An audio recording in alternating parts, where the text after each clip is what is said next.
I know that there are a lot of folks out there who have various positions and conclusions that they've come to on the Roe versus Wade debate. And I get all of that. And further, I know that there are others who have even different perspectives that are born of the abortion debate, which is a pretty serious consideration here in the United States at about this point in time. I want to talk today about abortion on the Daily Summation from Kurt's Religion and Politics. I'm your host, Tom Curtin. Today is Monday, the 9th of May of 2022. Welcome to everyone who's here on Rumble, on the podcast, on YouTube, on BitChute, on CloutHub, on my Facebook page. That would be the Kurt's Religion and Politics page there, on Kurt's Religion and Politics.locals.com, on Minds.com, on the Kurt's Religion and Politics group primarily there, on Parler, on Gab, on Twitter, or wherever else you happen to be catching me today. Subject again for today is going to be abortion. That's what we're going to talk about, and I'm going to go ahead very quickly and go through my notes at this point in time.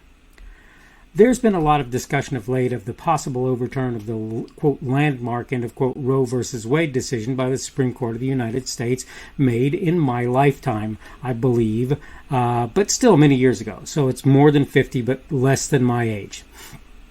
I wanted to take a moment to discuss what that decision being undone would actually functionally mean to begin with. As has already been said, the upsetting of that little apple cart would not make abortion legal or illegal. All it would do is to shift the decision concerning its propriety down to the state level or below. Typically, it would be the state I think you're going to find in almost every case. I want to point something out about that reality. Truth is, that's already the case. Texas has its own laws with regard to abortion that make it effectively exceptionally difficult at best to terminate a pregnancy in that state without potentially dire consequences. And they're far from alone in that. Mississippi has theirs, and a couple other states have similar ideas that they're pursuing. So the reality is that decision on the part of the SCOTUS, on the Supreme Court, was already falling by the wayside, regardless of whether or not the sitting justices allow Roe to stand. I want to say as well that though I think they may be incorrect in their conclusions, those who would strike it down seem to be interested on the basis of the idea that it was never correct for the Supreme Court to make such a decision in the first place. My conclusion is they're mistaken, but not for the reason you might suspect. I think my brother has the right of this, my oldest brother. He's far from alone, I'm sure. I'm just using him because he's sort of where I got this idea myself most recently. I've covered it before, but anyway. You need to consider one question above all others where that act, that is abortion, is concerned. What question? That would be simply, is what we're talking about a human life? I'm neither interested in or nor concerned about viability, since there are a number of folks outside the womb who wouldn't have survived were it not for others taking care of their needs. Fact is, as many have rightly stated, I know of no baby who would have even come close to that end, to survival, to being viable, if you will, were it not for their parents keeping care of them in their young life, giving them bottles, changing their diaper, and so forth, right? So, if we ignore the supposed and potentially errantly concluded question of viability, and speak only of their status in terms of living or not, in my view, the question becomes much easier to answer. If that baby is alive, you would have to take that life if you performed an abortion. We have a word for that. It's murder. And before you go there, car accidents happen every day. So saying what about a miscarriage or other things of that sort, it should be obvious how the two differ. The point here is, unless you're doing something you're relatively assured will cause the death of the baby, if it happens by accident, that's simply not the same thing. There are some other things we should discuss in the open conversation at the end of the video coming right up. At the end of the notes, like incest, rape, and the danger of survival of the mother. I'm going to take some more time to discuss that a couple of days from now, so I won't go into it too deeply. That said, if you can answer the one question, I think all of the rest will flow nicely. Let's go on to discuss it now. I don't want to get too deep into the danger to the mother, the incest or the rape thing. And you know why that is? It's because if you actually look at the numbers, the number of people who are even talked about in that particular type of situation is infinitesimally small by the number of abortions that are occurring on a day-to-day basis. I will say this one thing, and I know a lot of people are going to have a hard time with this. It is not the fault of a baby that you were beset by incest, that you became pregnant when you were too young to really support a baby properly, that you were raped or whatever. It wasn't the fault of the baby. Now, I'm not saying that means there aren't instances where it may make sense to take the life of the baby, though I'll get into this again, as I say, on the video that I'm going to do on a future date. What you need to understand is pretty obvious in my mind, really, and it is, as a rule, though, most of the abortions that occur in the United States are a function of convenience and have nothing to do with any of those subjects at all. But what I think is more important is this. We need to stop talking about viability at all. Stephen Hawking, as I've said before, Christopher Reeve, as I've said before, any number of people were unable to take care of themselves. My old longtime friend who passed away finally, Bob Jones. Bob couldn't take care of himself. He couldn't do it. He had to have other people there. And he had exceptional people who helped him with that. And let me just tell you something. There was good and there was bad about Bob, but Bob was an exceptional human being in a very many regards. Okay? When my sister-in-law, who just passed, died, I'm quite sure she had to have a great deal of help to keep her alive. And they could have just said, leave her alone and let her die. But is that what you really think that they wanted to do? And is that what you really think would be the right thing to do with her? Because I'm here to tell you it's not what I think is good. It's not what I think is correct. So if you start to talk about this idea of viability, as far as I'm concerned, you're confused. What we need to talk about is instead, as far as I'm concerned, is whether or not that baby is alive. And I think that the reason a lot of people switch to the viability argument is they could not make the argument that baby wasn't alive, particularly after a certain number of weeks. I'm going to say this again. 21 weeks, 6 days. This is what I'm pretty sure was the gestation period for a family member of mine, and she is alive today. And I'm not saying she's the most healthy, most robust person in the world, but she's pretty darn healthy and pretty darn robust, and you wouldn't even know that she was a micropreemie if you saw her today. You just wouldn't know.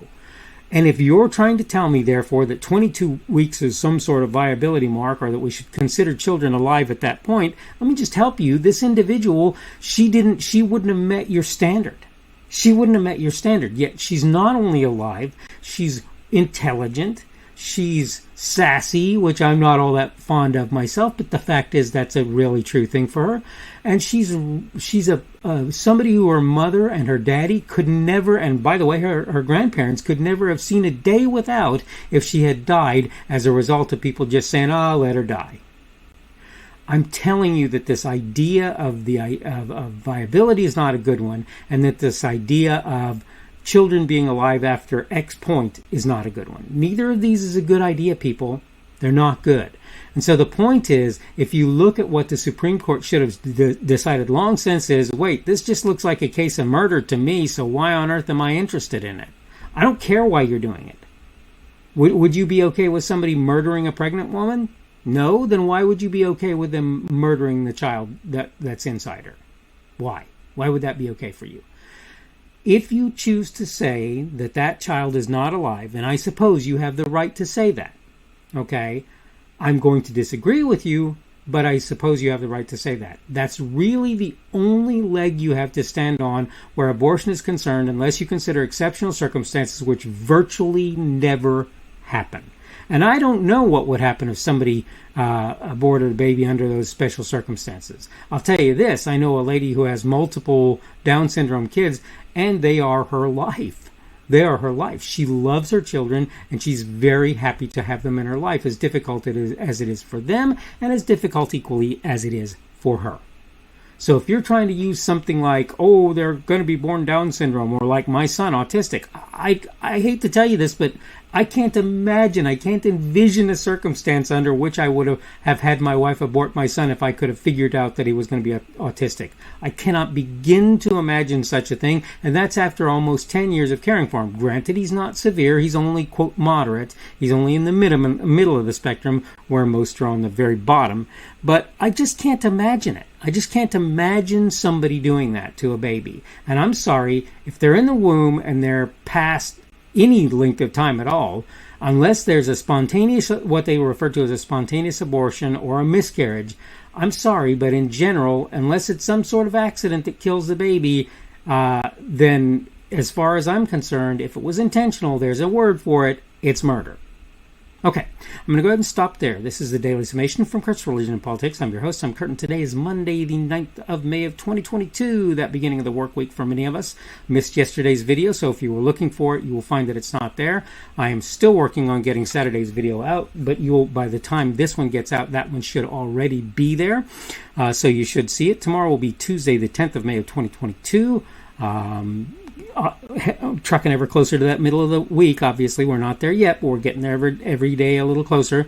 Thank you for everyone who's been here on Rumble, on the podcast, on YouTube, on BitChute, on CloutHub, on my Facebook page. That would be the Kurt's Religion and Politics page on Facebook, on Kurt's Religion and Politics.locals.com, on Minds.com, that would be minds.com, and it would be the Kurt's Religion and Politics group primarily there, on Parler, on Gab, on Twitter, or whatever platform you happen to be listening to or hearing or seeing me today, Subject for today has been abortion, and I think I've said a little bit about that, and again, I'm going to talk a little more about that on another one that I'm not going to give you the title of today. Instead, I'll give you tomorrow's subject, which would be they're still spending, and this is a very important subject as far as I'm concerned that really needs discussed and considered.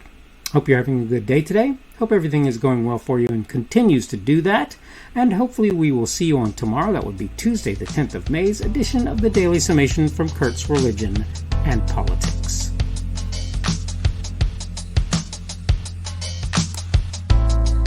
The speaker on this edition of the Daily Summation is Kurt Schubert. This podcast was created on Monday, the 9th of May of 2022. The Daily Summation is created for Kurt's Religion and Politics. Thanks for watching today's edition of the Daily Summation from Kurt's Religion and Politics. Don't forget to come back tomorrow to check out the next one. Remember, on various platforms, primarily Rumble, YouTube, BitChute, and CloutHub, and the audio podcast, you can subscribe to my content. For the audio podcast, you probably want to use Apple, Google, or Spotify. Apple Podcasts, Google Podcasts, or Spotify. In order to find me on those platforms, you can go to the Kurt's Religion and Politics channels on Rumble, YouTube, BitChute, and CloutHub. You can also get to my content on Facebook by finding the Kurt's Religion and Politics page there. Minds, minds.com, where you will find me at the Kurt's Religion and Politics group. And Kurt's Religion and Politics.locals.com as well. You can look there. I post my daily video on various social media sites, really only about 3, Parler, Gab, and Twitter at present. I am at KP Schubert on each of them, and you can find me under them, and you can find the videos under me. You should be able to find my podcasts on Google and Apple Podcasts and Spotify. It's also on podcasts.kpschubert.com. That's podcasts with an S. .kpschubert.com. If you're looking for me on various of the podcast sites, you probably want to search Kurt's Religion and Politics, not the Daily Summation. Keep in mind you can subscribe to my content on various places that I put it. All constructive feedback is welcome.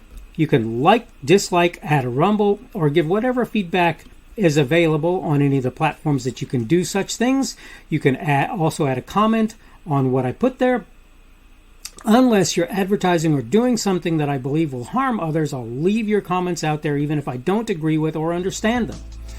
I will try to let you know I've seen them when possible and may reply if I feel it's reasonable, appropriate, and possible, of course. Thanks again for viewing this edition of the Daily Summation from Kurt's Religion and Politics. Don't forget to come back again for tomorrow's as well.